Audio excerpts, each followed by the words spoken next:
Señor, te damos muchas gracias por esta oportunidad, este privilegio que nos das de poder estar aquí reunidos.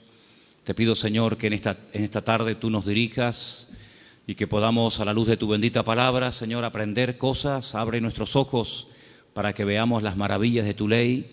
Y gracias te damos porque tú eres nuestro Maestro, que nos guías y nos diriges a la verdad.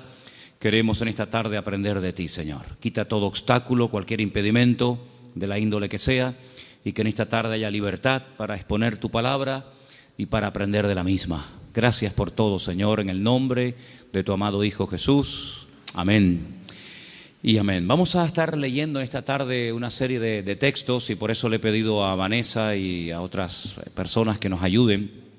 Pero vamos a abrir la Biblia primeramente nosotros en esta tarde por una carta que el apóstol Pablo le escribe a Tito. Sabéis que el apóstol Pablo tenía la costumbre de establecer la obra, abrir la iglesia, atenderla un tiempo y después poner al frente de esas obras a obreros que habían trabajado con él, que habían aprendido bajo su ministerio. Vemos cómo dejó en la ciudad de Éfeso a Timoteo, al cual le escribe 2 cartas, pero a este joven pastor llamado Tito, lo deja en la isla de Creta. Y en el capítulo 2 de Tito capítulo 2, versículos 1 y 2, leemos algo muy interesante. Pablo está hablando acerca de las características que tienen que tener los ancianos en las iglesias, también las mujeres mayores, los jóvenes, los que sirven a otras personas.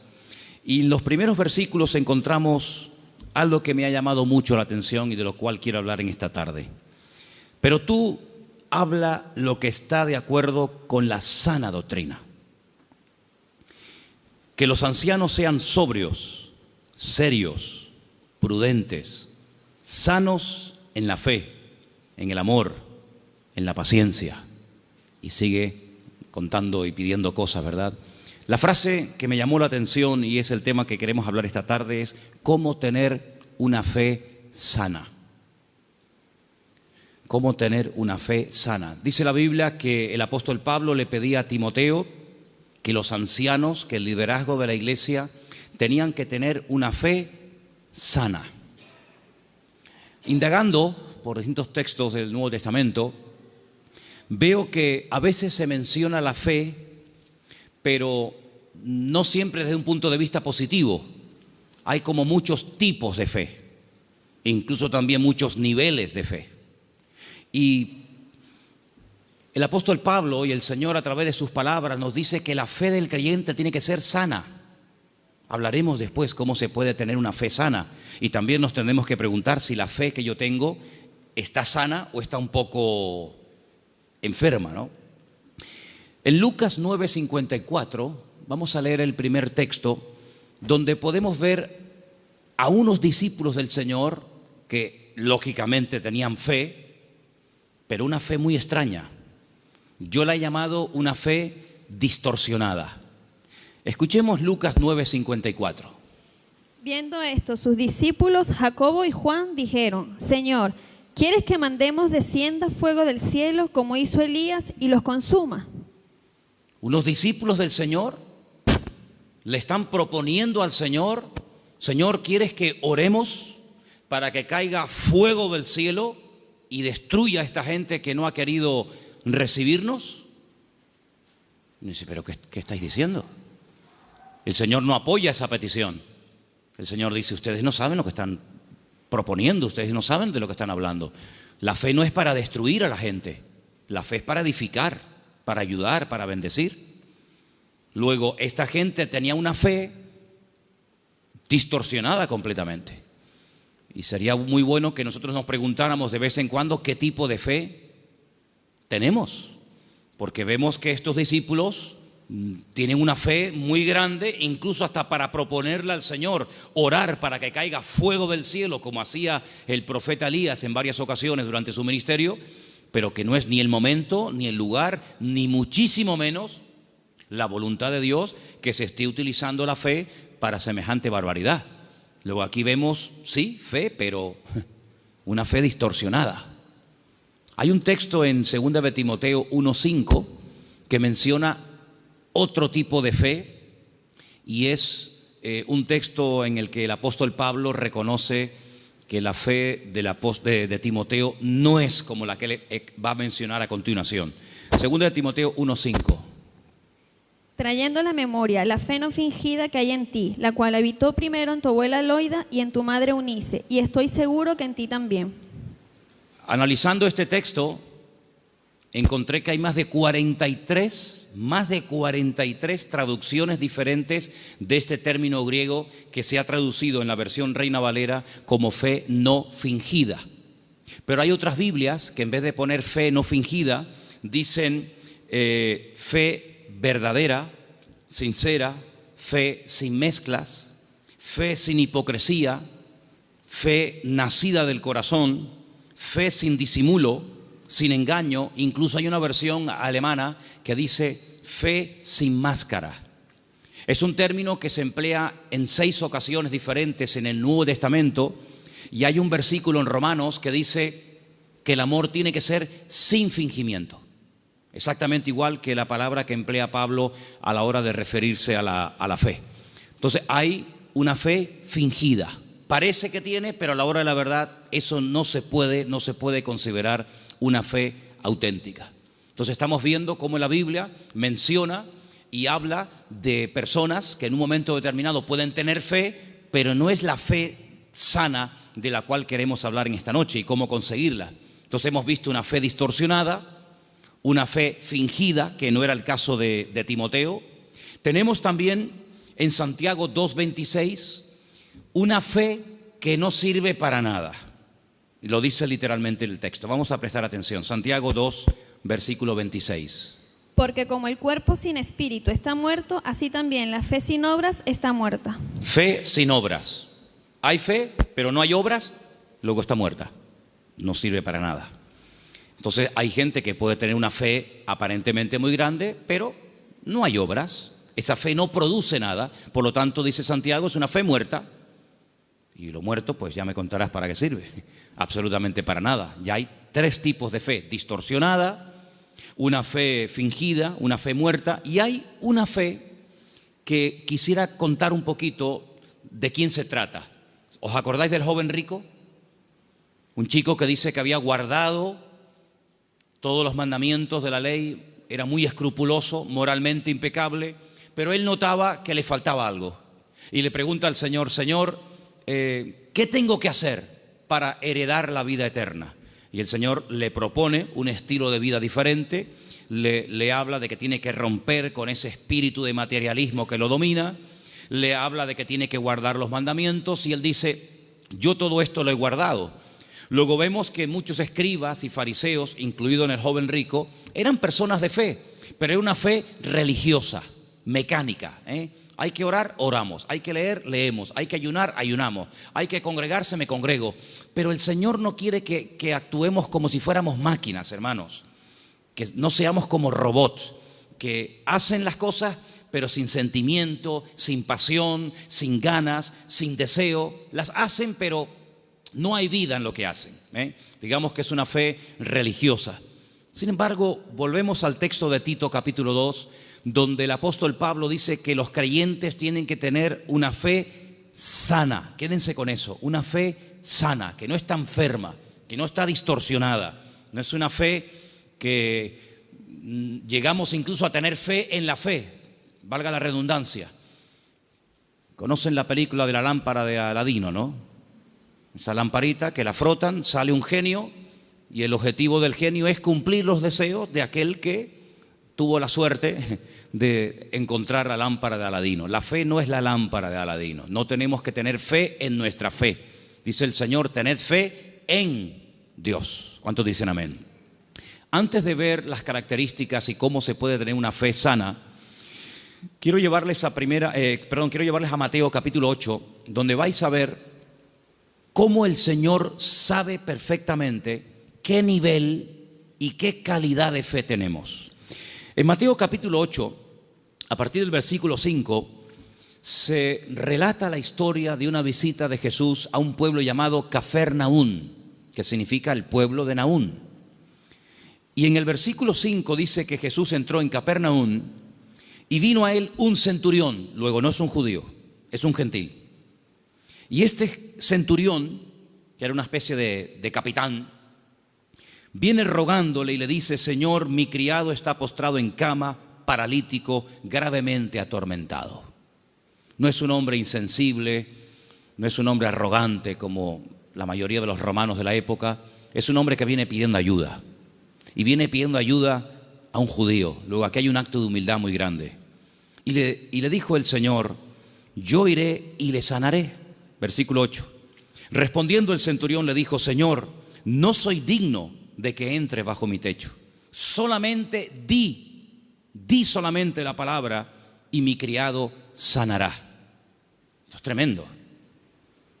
Porque también yo soy hombre bajo autoridad y tengo bajo mis órdenes soldados. Y le digo a este: ve y va. Y le digo a otro: ven y viene. Y a mi siervo: haz esto, y lo hace. Al oírlo Jesús se maravilló y dijo a los que le seguían: de cierto os digo que ni aún en Israel he hallado tanta fe. No he encontrado a nadie en el país que tenga tanta fe como este hombre. ¿Qué fue lo que le llamó la atención al Señor Jesucristo de este hombre? Primero, la humildad con la que vino a pedir. No vino exigiendo. No vino: oye, que soy un centurión romano y me tienes que obedecer. Sino vino con humildad. Vino, dice, que rogándole. Y no vino pidiendo algo para él, sino para otra persona. Luego aquí hay una compasión. Aquí hay un amor por alguien que está sufriendo, que no es precisamente él, sino es su criado. Luego hay una cosa muy interesante en la conversación. El Señor está dispuesto a ir a la casa de un gentil. El Señor está dispuesto a ir a la casa de este hombre. Sin embargo, este hombre dice: Señor, sinceramente yo no soy digno de tenerte bajo mi techo. Pero podemos solucionarlo de otra manera. Di solamente la palabra, da solamente la orden de que mi criado sea sanado, y no hace falta ni que te desplaces, no hace falta ni que vengas. Fíjate que el hombre le pone un ejemplo al Señor. Le dice: mira, yo soy un hombre de autoridad. Yo le digo a un soldado que venga y viene, lo digo a otro que vaya o haga esto y lo hace. Por lo tanto, lo que este hombre está diciendo es: yo reconozco tu autoridad. Yo reconozco que cuando tú ordenas algo en el mundo espiritual, se cumple. Por lo tanto, como hago yo en lo natural, hazlo tú en lo espiritual. Da la orden y automáticamente mi criado sanará. Él unió el poder de la palabra, la autoridad de la palabra del Señor, con una fe bien puesta y bien depositada con humildad en el Señor. Y claro, automáticamente recibió la respuesta. Entonces el Señor dice que en todo Israel no había encontrado a nadie que tuviera tanta fe, una fe tan grande, tan firme, tan madura como la de este hombre. Luego, por la forma como habló, por la forma como pidió y se comportó, el Señor se dio cuenta de que este hombre no tenía una fe normal y corriente, sino era una fe, amigo, de categoría. Sin embargo, en el mismo Evangelio según San Mateo, un poquito más adelante, en el capítulo 14, ahora las cosas cambian. Porque en el capítulo 14, a partir del versículo 22, dice la palabra del Señor lo siguiente: Jesús enseguida hizo a sus discípulos entrar en la barca e ir delante de él a la otra tierra, a la otra ribera, entre tanto que él despedía a la multitud. Despedida la multitud, subió al monte a orar aparte, y cuando llegó la noche estaba allí solo. Y ya la barca estaba en medio del mar, azotada por las olas, porque el viento era contrario. Más a la cuarta vigilia de la noche, como a las 3:30 de la madrugada, Jesús vino a ellos andando sobre el mar. Los discípulos, viéndole andar sobre el mar, se turbaron diciendo: un fantasma, y dieron voces de miedo. Pero enseguida Jesús les habló diciendo: tened ánimo, yo soy, no temáis. Entonces Pedro le respondió y le dijo: Señor, si tú eres, manda que yo vaya a ti sobre las aguas. Vamos a ver. Jesús le dijo: ven. Simplemente eso, ven. Él, descendiendo de la barca, andaba sobre las aguas para ir a Jesús.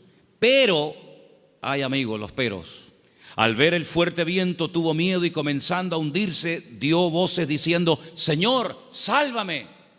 Al momento Jesús, extendiendo la mano, asió de él y le dijo: hombre de poca fe.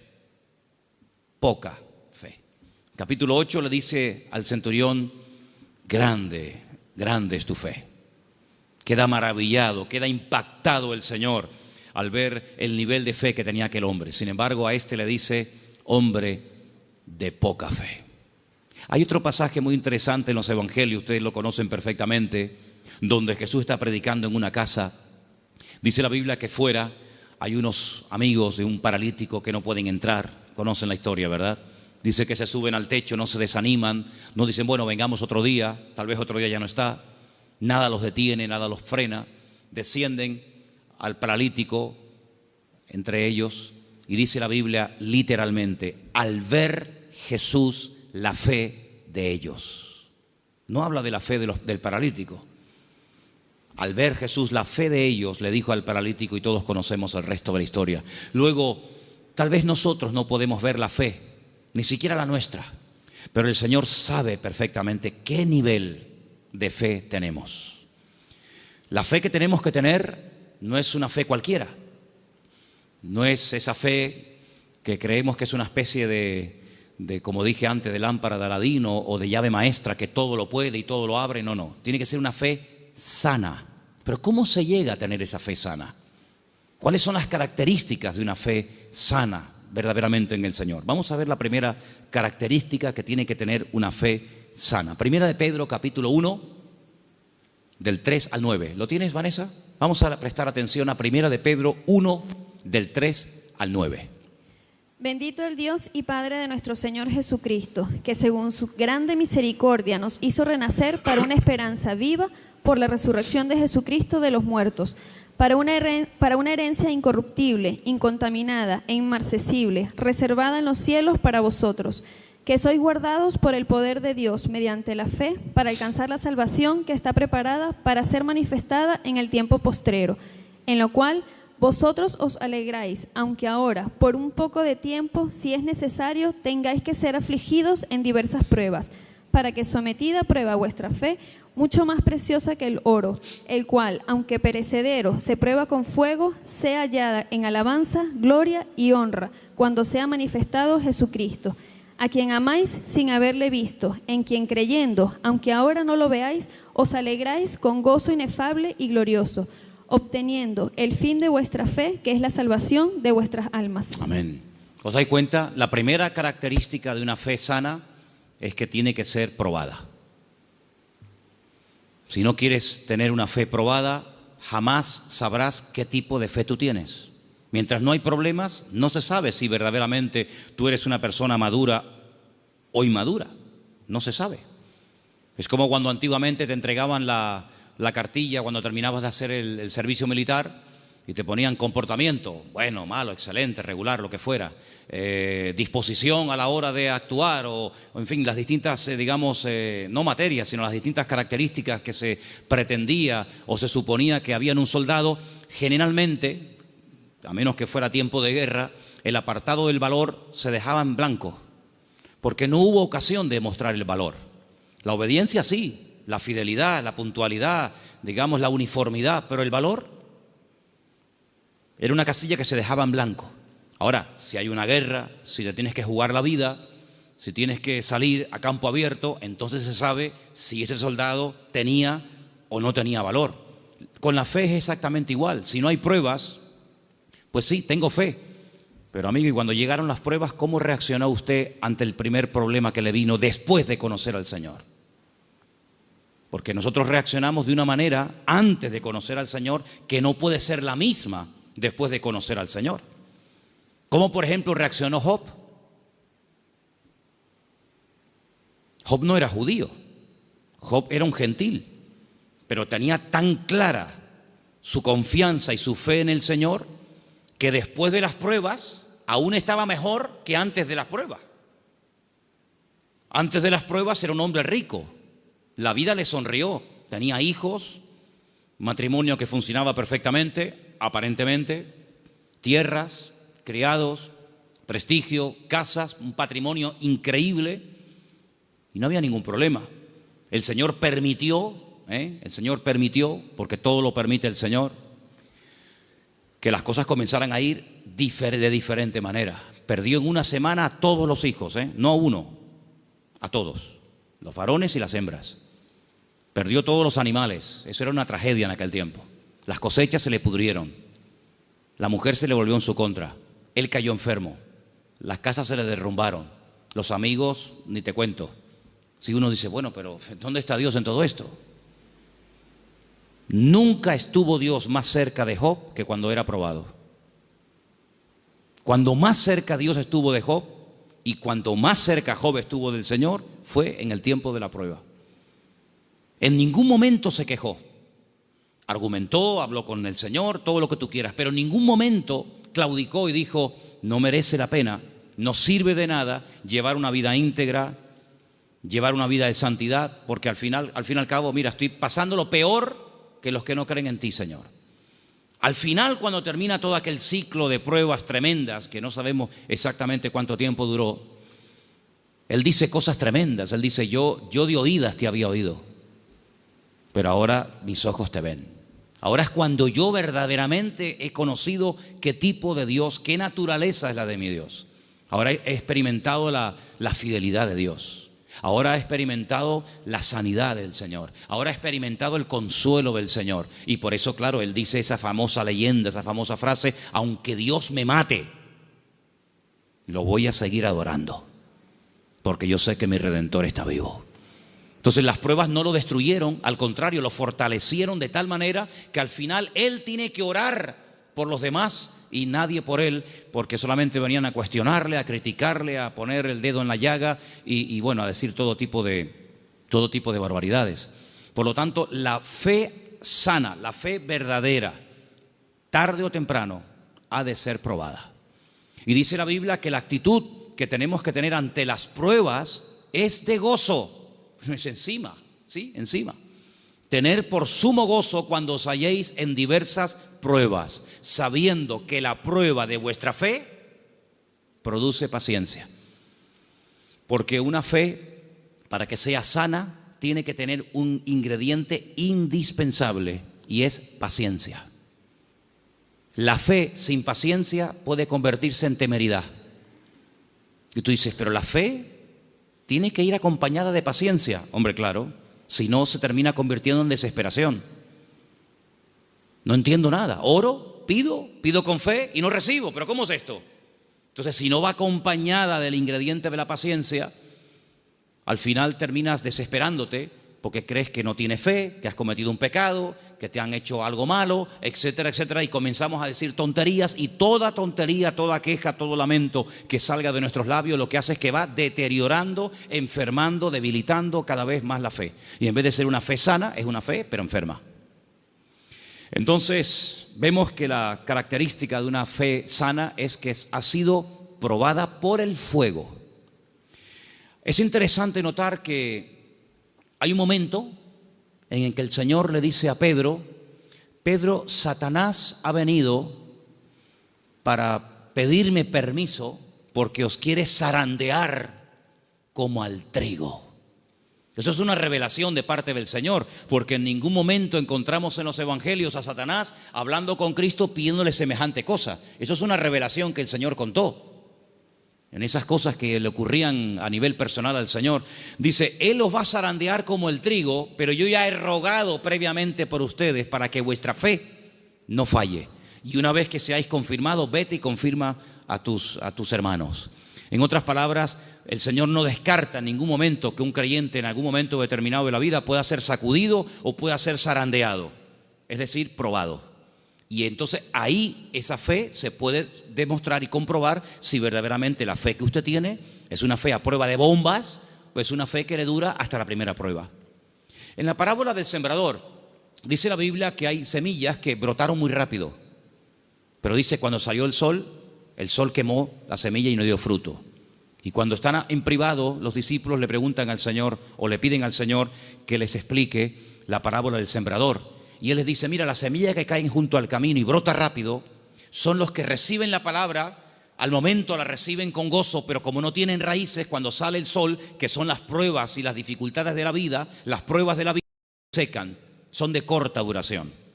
Entonces la prueba lo que hace es que fortalece nuestra fe para que nuestra fe pueda estar preparada para la siguiente prueba y así de esa manera tener una fe robusta y madura que ha soportado las pruebas. Es como cuando se construye un puente, se hace una prueba de carga, no se abre al público, decir, bueno, abran, ¿y si se cae? Hay que hacer una prueba de carga, ponen el puente todo lleno de camiones cargados a tope y los dejan ahí un tiempo para que si el puente resista, pues si el puente resiste la prueba, pues entonces se puede abrir el tráfico al público. Exactamente igual, nuestra fe tiene que ser probada y tiene que ser probada donde necesita ser probada. A lo mejor en lo económico, a lo mejor en lo familiar, a lo mejor en lo físico, no sé, pero el Señor sabe dónde tiene que apretar, porque todas las pruebas siempre son para nuestro progreso, para nuestro crecimiento y para fortalecer nuestra fe. ¿Cuántos dicen amén? La segunda característica de una fe auténtica, de una fe sana, la encontramos en una carta que Pablo le escribe a los hermanos de Tesalónica. Primera de Tesalonicenses 1, del 2 al 10. Es una lectura un poquitín larga, pero por favor presten atención. ¿La tienes tú, Patricia? Adelante.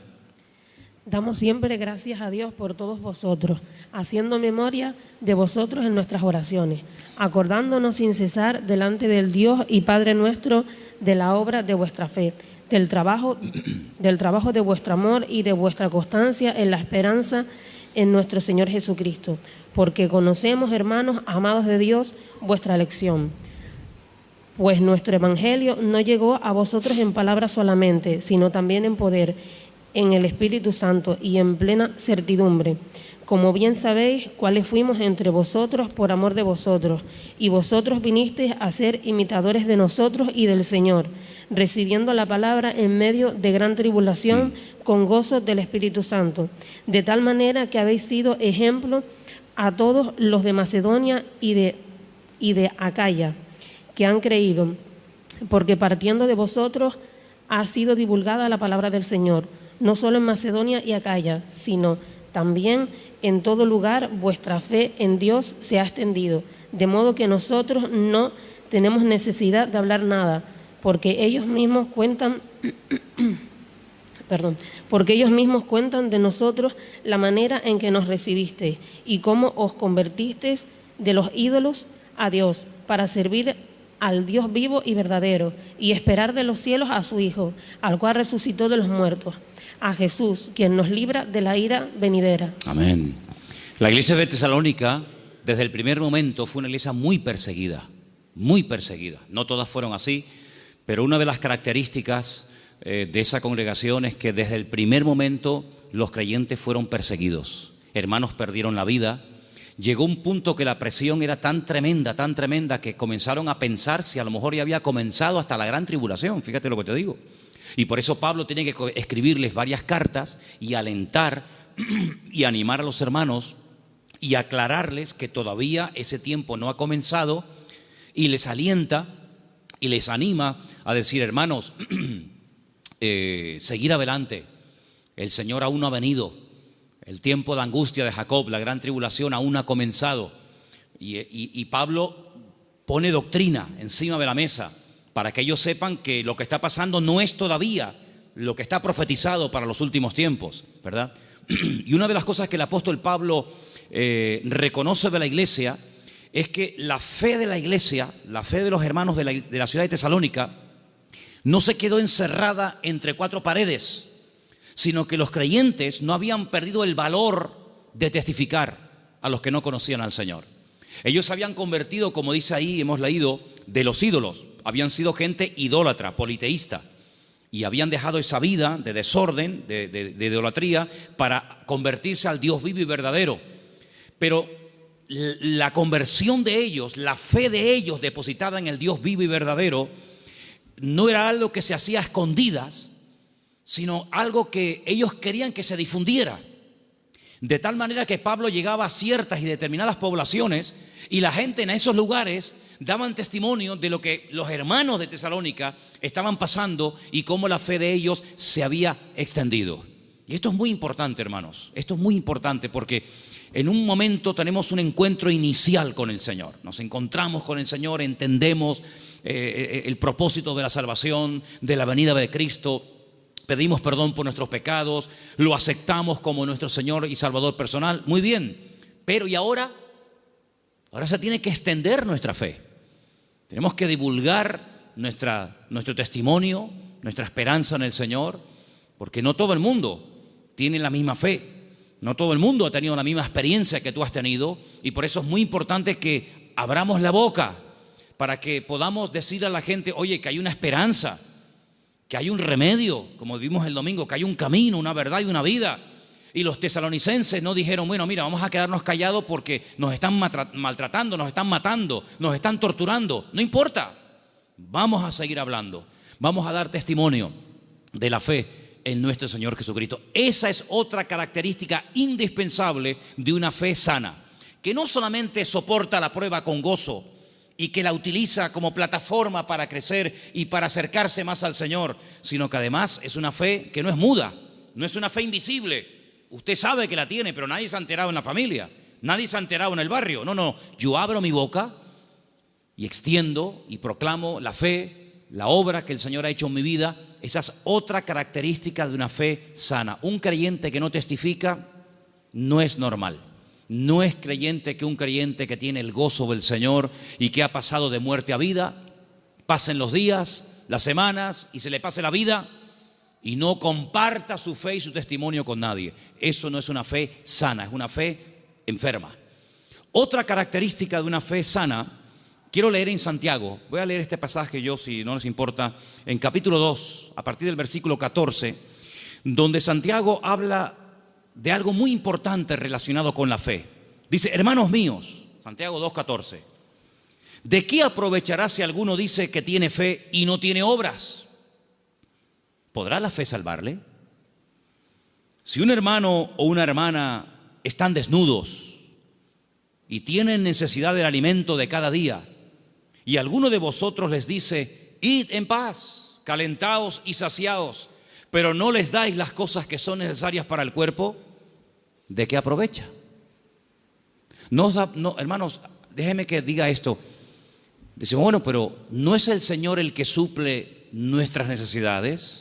Sí, pero muchas veces el Señor puede suplir nuestras necesidades a través de nuestros hermanos.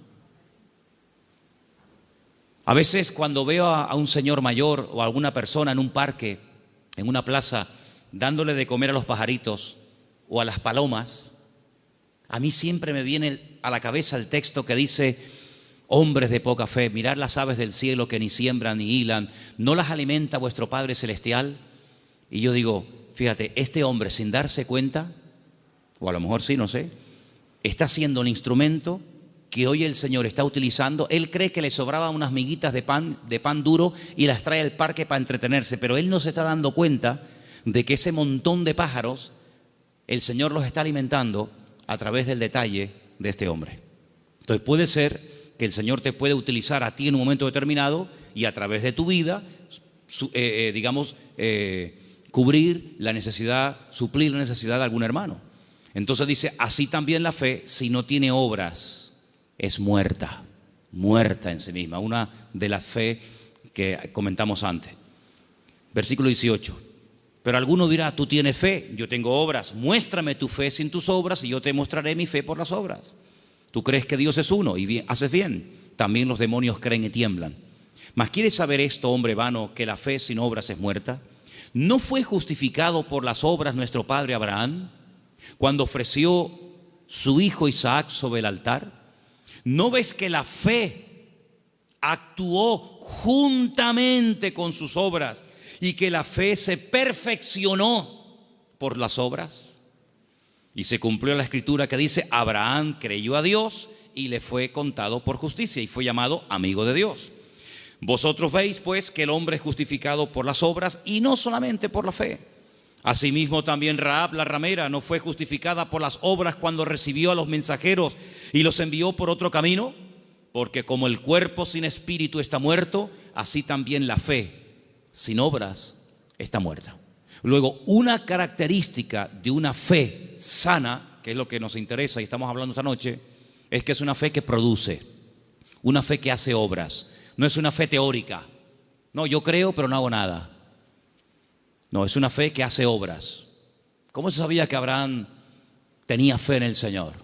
Bueno, pues yo estaba justamente leyendo hoy ese pasaje y dice la Biblia que este hombre viaja desde el sur de Israel, desde una ciudad llamada Beersheba, recorre todo el desierto del Negev, llega hasta el monte Moria, allí en Jerusalén, y antes de llegar deja a unos criados y le dice, bueno, guárdeme aquí el asno, el burrito, que dice, iremos, adoraremos y volveremos. Y a veces seguimos leyendo el pasaje y nos olvidamos de decir, no, espérate un momento, mira lo que acaba de decir. Iremos, adoraremos y volveremos. Pero ¿cómo dice volveremos si Abraham sabe que tiene que subir al monte Moria y sacrificar, es decir, matar a su hijo Isaac? Dirás en todo caso, volveré. La Biblia dice que Abraham tenía tanta fe en el Señor que creía que si mataba a su hijo Isaac, el Señor se lo podía resucitar y volverlo a tener con él. Y en cierto sentido, eso fue lo que pasó. No lo mató, sabemos el resto de la historia, pero él en su corazón lo había sacrificado antes de subir al monte Moria. ¿Se da cuenta? Pero la fe de Abraham no quedaba simplemente en un acto de obediencia, sino que iba mucho más allá. Bueno, yo lo mato, yo lo sacrifico porque al fin y al cabo es lo que Dios, mi Señor, me ha pedido. Pero creo que Él me lo puede dar de entre los muertos. Y es que nunca nadie había resucitado, hermanos. Él no puede decir, no, es que ya resucitó fulanito de tal. No había resucitado nadie. ¿Cómo sabía Abraham que el Señor podía resucitar muertos? Porque Abraham conocía a Dios. Y la fe auténtica, la fe sana, no es una fe ciega, no es una fe irracional, es una fe basada en hechos, en realidades. ¿Y qué mejor realidad que conocer a Dios y conocer su palabra? Yo dije en una ocasión que hubo un momento en nuestra vida en los que creímos en un Dios que prácticamente no conocíamos. Cuando nosotros la primera vez aceptamos al Señor, ¿qué sabíamos del Señor? Pues muy poca cosa. No conocemos hoy nosotros al Señor mejor que hace años atrás cuando lo conocimos o lo recibimos en nuestro corazón, ¿sí o no? Por supuesto que sí. En aquel momento fue un acto de fe. Yo necesité fe, créame, yo particularmente, yo no sé usted, pero yo necesité mucha fe porque yo no creía en Dios. No creía en Dios, sencillamente. Para mí no existía. Y yo necesité que Dios me diera fe para poder creer en Él. Pero créanme, hermanos, y lo digo con toda sinceridad, yo hoy en día no necesito fe para creer en Dios. Yo es que sé que Dios existe. La fe se necesita para creer en lo que usted tal vez no ve o no ha recibido y tiene fe de poder recibirlo. Pero yo no necesito fe para creer en mi Padre. Yo no necesito hoy por hoy fe para creer si este libro es o no es la palabra de Dios. Es que yo sé que es la palabra de Dios. Por lo tanto, la fe tiene que ir en aumento, tiene que ir creciendo, tiene que ir madurando. Y por eso, amados hermanos, hay momentos en los que en la vida de ciertos y determinados personajes los milagros tenían que verse muy asiduamente, un poco como para sacudirlos y para provocar la fe en ellos. Pero hay un momento en nuestra vida en los que prácticamente ya no necesitamos tantos milagros cada día, porque el hecho de que el Señor sea mi Señor, ya para mí eso es más que suficiente, y sé que todo lo demás vendrá por añadidura. ¿Cuántos dicen amén? Hay gente que continuamente le pone pruebas al Señor. Señor, ¿será tu voluntad esto? Señor, ¿será tu voluntad lo otro? Señor, voy por aquí, Señor, voy por allá. Bueno, pues si constantemente le tienes que estar poniendo pruebas a tu Dios, es porque no lo conoces mucho. Porque si tú sabes que a tu marido no le gustan las lentejas, no sé si hay algún marido, perdón si alguien se sienta aludido, pero si tú sabes que a tu marido no le gustan las lentejas, no dices, se las voy a poner a ver si le gustan o no le gustan. Ya te ha dicho de todas las formas que no le pongas lentejas que no le gustan. Por lo tanto, como ya lo sé, no se las pongo. Pero yo sé que lo que le gusta es el potaje de berros. Entonces, en la medida en la que tú conoces a tu marido, a tu esposa o a tu hijo, a quien sea, tú te comportas de una forma diferente con él o con ella, ¿sí o no? En la medida en que tú conoces a Dios, yo no tengo que decirle a Dios, Señor, ¿se puede hacer esto? o no se puede hacer. Voy a poner un papelito con un sí y con un no. Soplo y el que se quede en la mesa, no hace falta jugar a eso, porque yo ya conozco a mi Dios y yo sé lo que le gusta y lo que no le gusta. Leía en el día de ayer algo tremendamente interesante. Dice Pablo, es que la ley no fue dada para el justo. La ley fue dada para el homicida. La ley fue dada para el que no conocía a Dios y tienes que decirle todo, le tienes que contar todo. Pero José nunca leyó la Biblia. Y José era capaz de decir, eso no lo puedo hacer, porque si yo hago eso, yo peco contra mi Dios. ¿Os acordáis? Cuando es tentado con la mujer de Potifar, él podía haber dicho, bueno, ¿dónde está escrito que esto es pecado? No estaba escrito por ninguna parte, pero es que él conocía a Dios. Y cuando una persona conoce a Dios, aunque no tenga mucho conocimiento de la Biblia, conoce más del Dios de la Biblia que de la Biblia del Señor y sabe perfectamente discernir, dice, esto no es de Dios, esto no es del Señor. Porque el que conoce al Señor, dice la Biblia, hay un texto muy bonito que dice, el pueblo que conoce a su Dios se esforzará. Y nosotros, amados, queridos hermanos, no dejamos de pecar por miedo al castigo, sino no pecamos por temor a Dios, por respeto al Señor, que es muy diferente. Amén. Otra característica de una fe madura, tal vez le puede sorprender esta frase, es que no tiene miedo a las aventuras. En Génesis capítulo 12, quiero que vean este pasaje conmigo. Génesis capítulo 12, versículo 1. Hay una palabra aquí muy bonita que la hemos leído en muchas ocasiones. Dicen que el padre de Abraham era, ¿cómo se llamaba el padre de Abraham? Hola.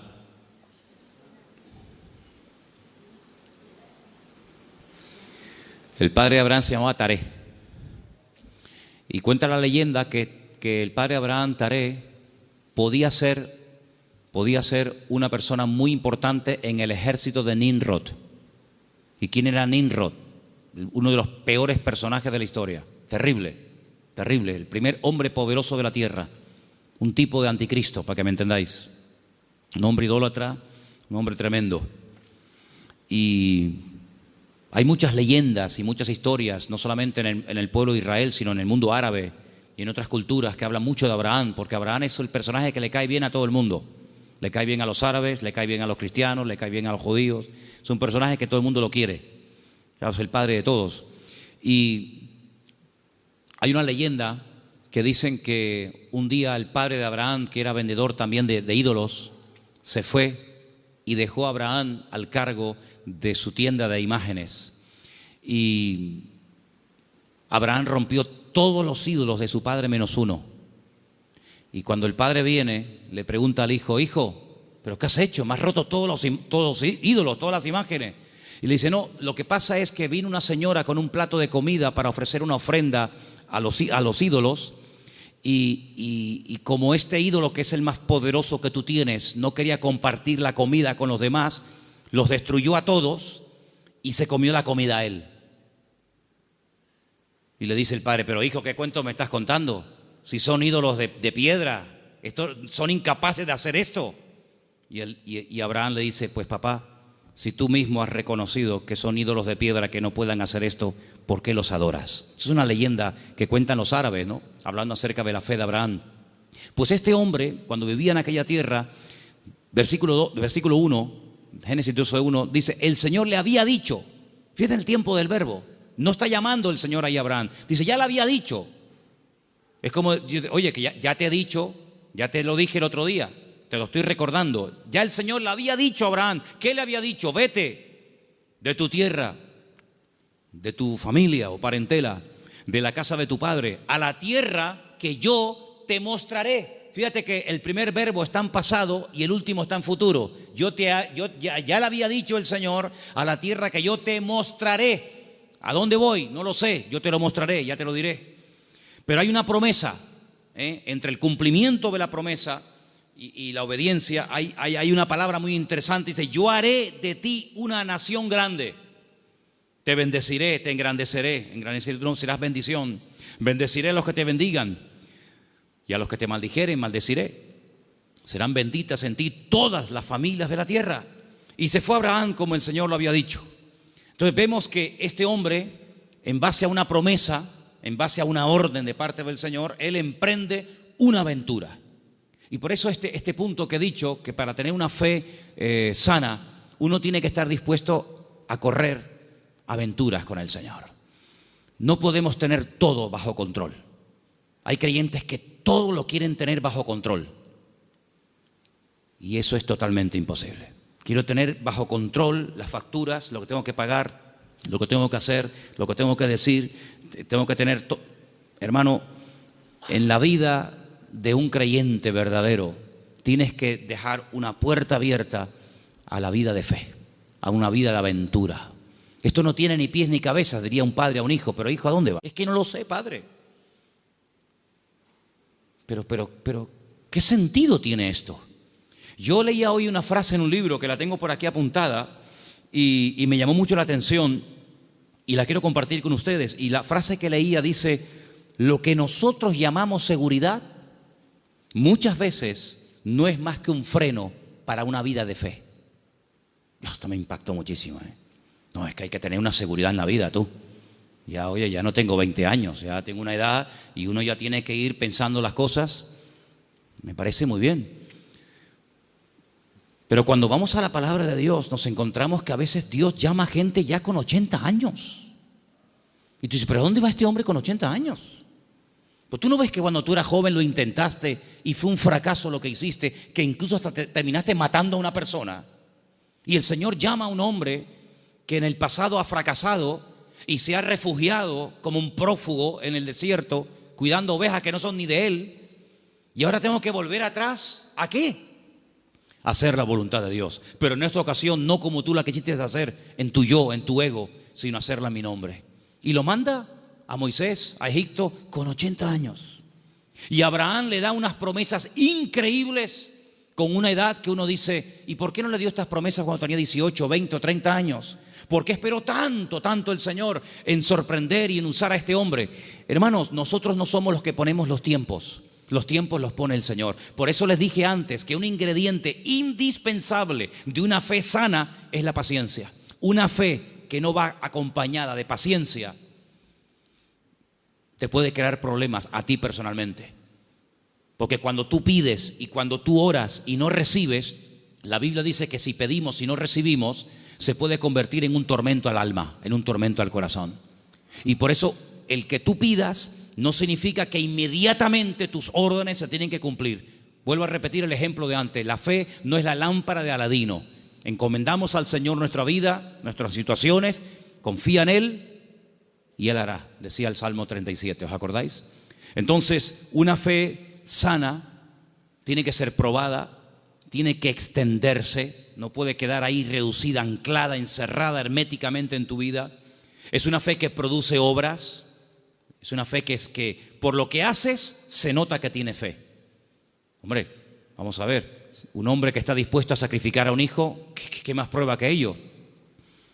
Cuando le dice el Señor a ese hijo el día de mañana, quédate en Beersheba y siembra en el desierto, y este hombre siembra en el desierto y no cuestiona a Dios diciendo, oye, pero ¿cómo que siembra en el desierto? Esto es un disparate, es una locura. ¿Cómo voy a sembrar la semilla? ¿Cómo voy a sembrar semillas en arena? Y el hombre lo hace y Dios lo prospera, ¿verdad? Vemos en la Biblia que hay momentos en los que Dios le dice a la gente, oye, ¿tú estás dispuesto a ir en contra de la corriente? ¿Tú estás dispuesto a hacer lo que yo te diga, aunque aparentemente sea un disparate?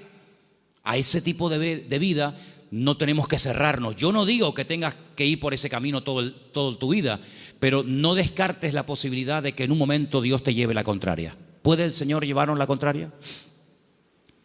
¿Puede el Señor sorprendernos a estas alturas? Quiero decirles algo que llevo tiempo queriendo decirlo y siempre se me olvida. Siempre se me olvida. Cuando llego a casa digo, pero si yo vine de Galicia y quería decirles esto y todavía no se lo he dicho. Ahora me acaba de venir a la cabeza y se lo voy a decir. Fui a predicar un día a una iglesia en Galicia. No voy a decir ni el sitio porque sabe Dios a dónde llegan estas predicaciones. Fui a predicar a un lugar y el pastor de esa iglesia, que llevaba ya mucho tiempo al frente de esa congregación, me dice que se va a ir a otra ciudad, a empezar otra iglesia. Digo, muy bien. Y él sigue hablando y me dice, es que esta iglesia en la que yo ya he estado años, yo creo que ya ha dado todo lo que tenía que dar. Hemos hecho evangelismo, hemos hecho retiros, hemos hecho campamentos, hemos hecho vigilias, y yo creo que esta iglesia ya ha dado todo lo que tenía que dar y voy a comenzar en otra parte. Y cuando yo llegué a casa y comencé a pensar en lo que este hermano me había dicho, es un buen hombre, es un buen pastor, no estoy hablando de un pseudo pastor, estoy hablando de un hombre de Dios. Pues yo dije, Señor, es interesante en la vida porque en la vida tiene que saber uno hasta dónde tiene que llegar. La Biblia nos enseña que el sueño de Moisés era entrar a la tierra prometida. El Señor dijo, no, hasta aquí llegaste, amigo. Pero no voy a cruzar el Jordán, no, es que soy Moisés, me da igual. Yo si quieres te enseño la tierra, pero aquí se acaba tu vida, amigo. A partir de ahora le pasas el relevo a Josué. Y vemos que Moisés no entró en la tierra prometida. Y tan grave fue lo que hizo, aparentemente delante del Señor fue gravísimo, para no dejarlo entrar, tú imagínate, ¿verdad? Vemos por ejemplo a David. ¿Cuál era el sueño de David? El sueño de David era levantar un templo a Dios. Ese era el sueño de David. ¿Se lo había pedido el Señor? No. De hecho el Señor le dice a través del profeta Natán, le dice, ¿dónde me vais a meter a mí? Si el cielo es mi trono y la tierra es el estrado de mis pies, ¿qué casa me vais a construir a mí? Pero si quieres hacerla. Sin embargo, vemos que el Señor no le permitió. El que verdaderamente tenía ganas de levantar el templo, no lo pudo levantar. Su hijo fue el que lo levantó. Entonces, él entendió que su vida no era, o el sueño de su vida no se iba a cumplir, sino que era su hijo el que iba a levantar el templo. Luego, uno tiene que saber hasta dónde puede llegar. Porque, hermanos, seamos sinceros. Si analizamos, por ejemplo, la vida de José, un hombre de fe, un hombre obediente, vemos que sí, él había recibido una revelación cuando era jovencito de lo que sería su vida.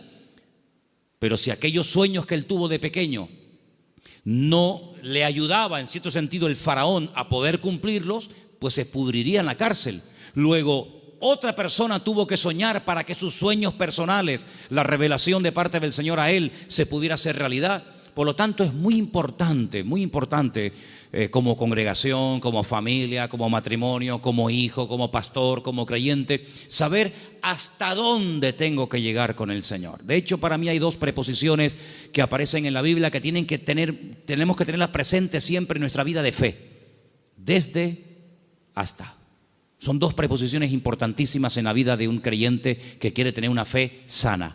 Desde, hasta. ¿A qué me refiero? Josué capítulo 1 dice, la tierra te la he entregado. Nadie te podrá hacer frente en todos los días de tu vida.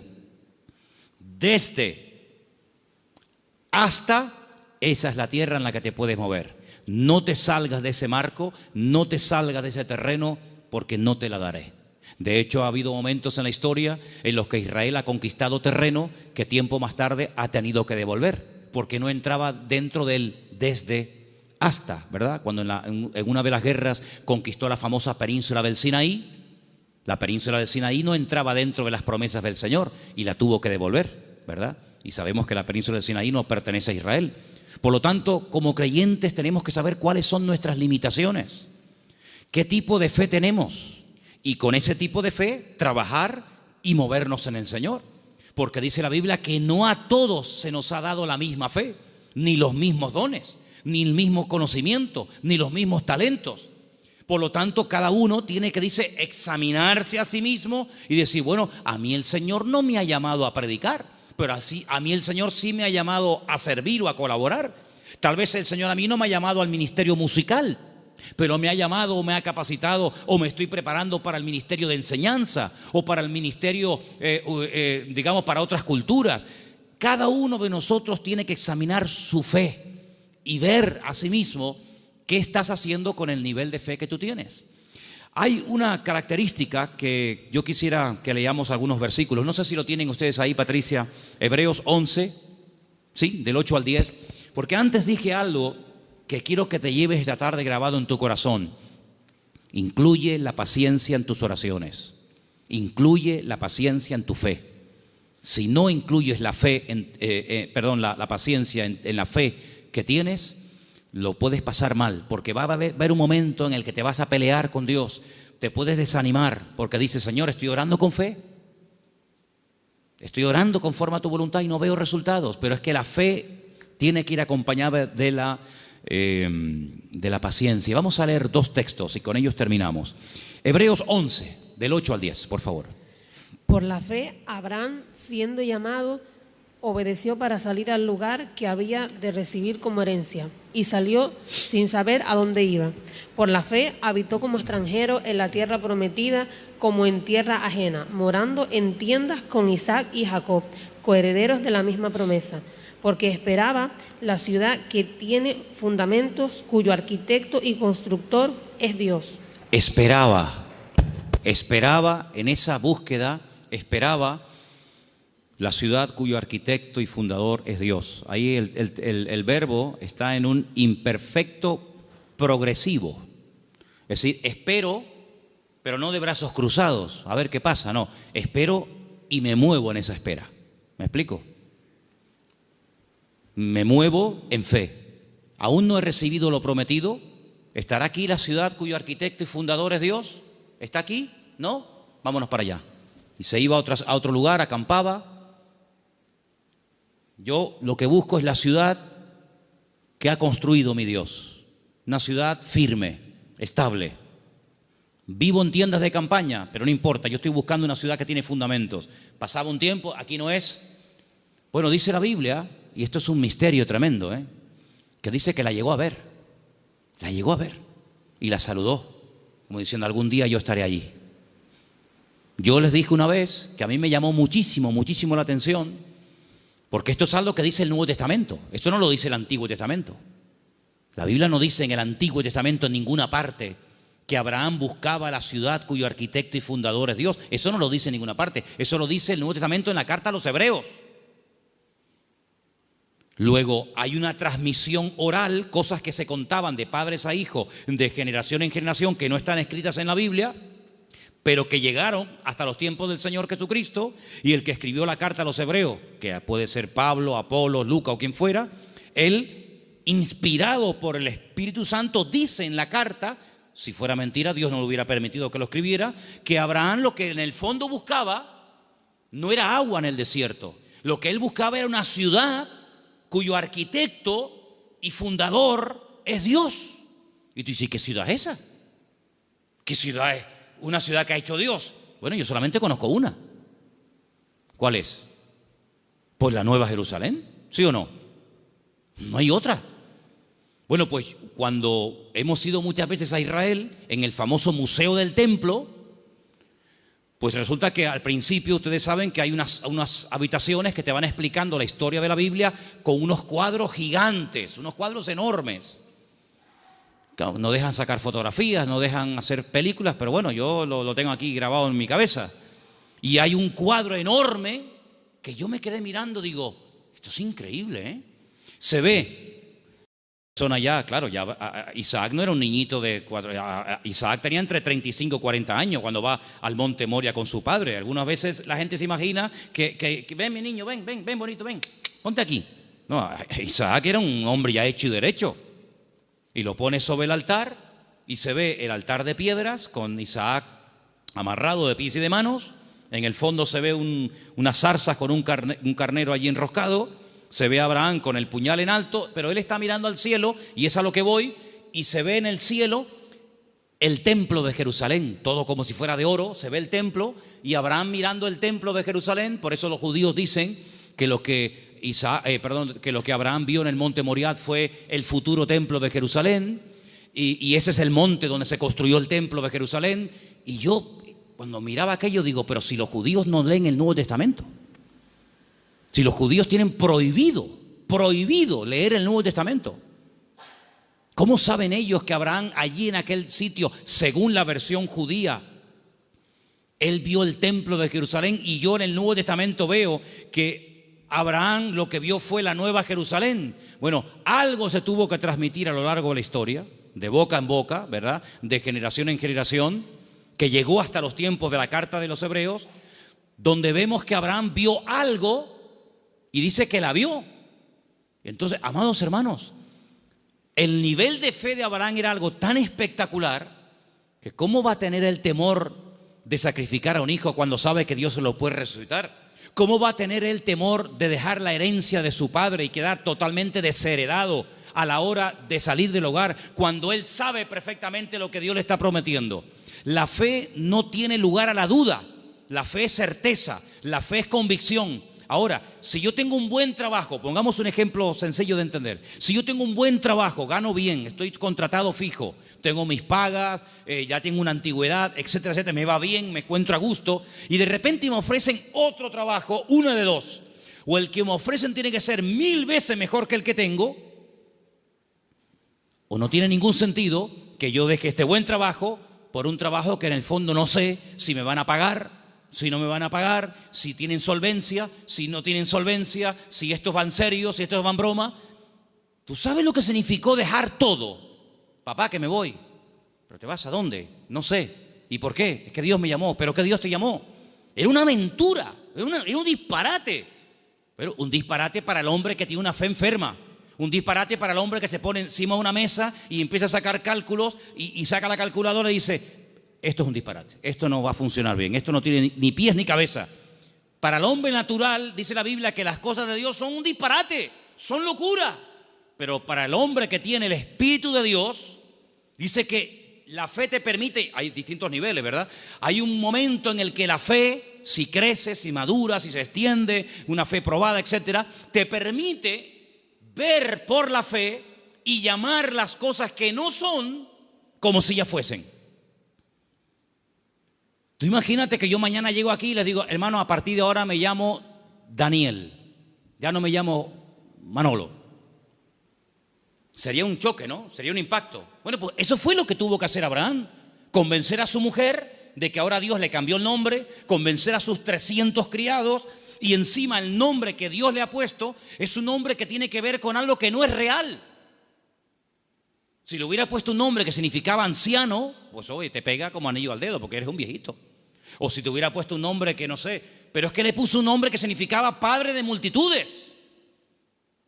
Y claro, más de uno habrá dicho: pero bueno, es que este hombre este hombre va de mal en peor. Se pone un nombre que no tiene nada que ver con la realidad. Pero es que la fe te permite estar por encima de lo que llamamos realidad. Porque yo pregunto, ¿la realidad cuál es? ¿La que vivimos o la que Dios quiere que vivamos? Porque la Biblia dice que la vida es sombra. Y la sombra no es la realidad. La sombra proyecta una realidad. Y la Biblia dice que vivimos en un mundo que es de sombra. Sin embargo, cuando conocemos a Dios, nos damos cuenta que la sombra de Dios, para que nos entendamos, se proyecta muchas veces en lo que nosotros llamamos realidad, pero que realmente la realidad no es lo que vemos, sino lo que no vemos. Porque dice la Biblia que las cosas que vemos son temporales, pero las que no vemos son eternas. Y la Biblia dice, hay una promesa, que el justo, por la fe, vivirá. Pero en el texto original hebreo no aparece el verbo vivir, sino aparece el verbo ser. El texto dice: el justo por la fe existirá. Porque una cosa es vivir y otra cosa es existir. La existencia la da el Señor. Y cuando nosotros conocemos a Dios, comenzamos a descubrir que la vida que muchas veces nosotros llamamos seguridad no es más que un freno y un impedimento para ver la grandeza y descubrir el poder de nuestro Dios. Por eso quiero terminar recordando las 5 características de una fe sana. Preguntémonos si las tenemos. La fe sana tiene que ser tarde o temprano probada. Una prueba que no duele no es prueba. Una prueba que no afecta en algún momento determinado tu estado de ánimo, pues no es prueba ni a nada. Dije hace tiempo que una característica de que estás siendo probado es que no entiendes nada. Si entiendes, no te estás probando el Señor. Si lo entiendes, no es una prueba. Una característica de que estoy siendo probado es que no entiendo lo que me está pasando. Eso es una prueba. La segunda característica es que es una fe que se extiende. No es una fe hermética encerrada en sí misma. Es una fe que actúa, que hace obras. Y por la forma como actúa, te das cuenta de que detrás de esa actuación hay una fe. Hay una frase que leí esta semana, que también la tengo apuntada aquí, que dice: todo esfuerzo realizado siempre obtiene resultados. Es buenísima, no me digan, ¿eh? Todo esfuerzo realizado siempre obtiene resultado. Tú te esfuerzas por el Señor, ¿verdad? Tú ejercitas la fe y automáticamente Dios lo premia. Tercera o cuarta característica, que la fe sana tiene que ir acompañada de paciencia. Dice la Biblia que Abraham esperaba pacientemente y finalmente la fe sana está dispuesta a la aventura. En Hebreos 10, del 12 al 13, quiero que lo leamos todos juntos, por favor. Hebreos capítulo 10, Hebreos 10 del 12 al 13. Hay unos versículos muy interesantes que los he dejado para el final, para que medites en ellos y te los lleves esta noche en tu corazón. Repito, Hebreos capítulo 10, del 12 al 13. ¿Lo tienen, hermanos? Bueno, creo que lo estamos poniendo ahí, ¿no? Perfecto. Léelo conmigo. Pero Cristo, habiendo ofrecido una vez para siempre un solo sacrificio por los pecados, se ha sentado a la diestra de Dios. Versículo 13. De ahí en adelante, esperando hasta que sus enemigos sean puestos por estrado de sus pies. Esperando. Es la misma palabra que aparece cuando dice que Abraham esperaba la ciudad cuyo arquitecto y fundador es Dios. Ahora fíjate esto. Cristo muere, cumple todo lo que tiene que cumplir, derrama su sangre, resucita al tercer día, asciende a la gloria, se sienta a la diestra de Dios Padre. Y yo pregunto, ¿y ahora qué? Lo hemos leído esta noche.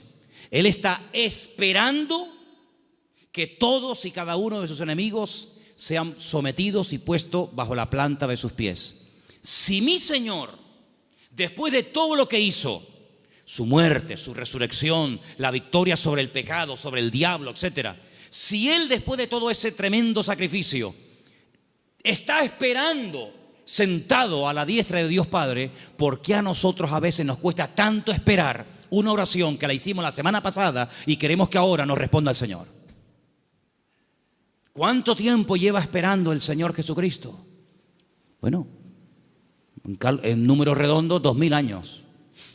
Porque aún hay enemigos que no están sometidos. Dice que el último, un día si quieren podemos hacer la lista de los enemigos que tienen que ser dominados y controlados y sometidos a la planta de los pies del Señor. Dice que el último, después de haber superado todo, el último enemigo que será superado y vencido para siempre será la muerte. De momento la muerte no ha sido vencida en el sentido de que todavía los seres humanos siguen muriendo, incluidos los cristianos. Y dice la Biblia que algún día la muerte no existirá más. Llegará un momento en el que la muerte, llegó tu muerte, hasta aquí llegaste, amiga. Por lo tanto, si el Señor está esperando, imitemos al Señor. Él ora, Él intercede. Hay oraciones que el Señor Jesucristo le hizo al Padre cuando subió a la diestra, y una de ellas fue: Padre, envíales el Consolador. No dijo Él: yo rogaré al Padre para que os envíe otro Consolador, para que esté con vosotros para siempre. ¿Lo habéis leído, sí o no? Esa oración fue contestada en pocos días. Asciende, el Señor Jesucristo le pide al Padre que envíe el Espíritu Santo a los que quedaron en la tierra, lo envía. Pero hay otras muchas cosas que aún todavía el Señor está esperando que se solucionen, que se venzan, y después vendrá el Señor.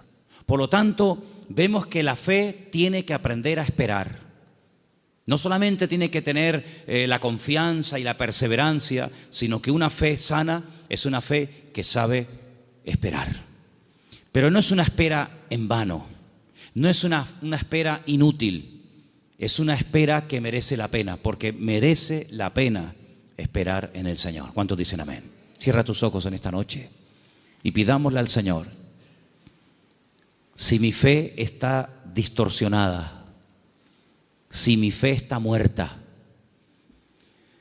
si mi fe no produce, si mi fe está estancada, Señor, sáname la fe. Que mi fe no sea una fe enferma, sino una fe viva, una fe robusta, madura. En otras palabras, una fe sana, aleluya. Que sea una bendición para mi vida y para los que me rodean. Una fe contagiosa, una fe que trae ánimo, una fe que trae fortaleza al espíritu, una fe que me ayuda a superar los traumas, los problemas, las tristezas, las amarguras, las pérdidas, una fe que me ayuda a llamar las cosas que no son como si ya las estuviera teniendo ahora mismo y disfrutando de ellas. Llama las cosas que no son como si ya fuesen. Di, Señor, gracias porque la bendición ya la tengo conmigo. Gracias, Señor, porque el gozo, la paz, la sanidad, ese trabajo, ese hijo, esa situación la veo resuelta. Pero la fe tiene que aprender a esperar. Como tú estás esperando a la diestra del Padre, yo quiero esperar pacientemente, esperé en el Señor. Y te pedimos en esta noche, Señor, que esta fe, que es la meta de todos y cada uno de los creyentes, de tus hijos, sea una realidad en nuestra vida. Ayúdanos a trabajar esta fe que tú un día depositaste en nuestros corazones, que el mundo no la apague, que las circunstancias de la vida no la debiliten ni la enfermen, sino que la fe nos permita estar firmes, porque tu palabra dice que nuestra fe ha vencido al mundo. Aleluya. Señor, si nuestra fe en algún momento no ha estado como tenía que estar, si no estamos verdaderamente echando mano y utilizando esta fe, te pedimos que tú nos sacudas y nos despiertes para que esta fe, Señor, verdaderamente sea una fe poderosa, una fe que obtenga lo imposible y una fe que me permita vivir en victoria y bendecido todos los días de mi vida hasta que tú regreses, Señor. Gracias te doy, Señor, por este don, por este regalo maravilloso que tú has puesto en mi vida. Bendecimos y glorificamos tu nombre en esta noche, en el nombre bendito de Jesús. Amén y amén.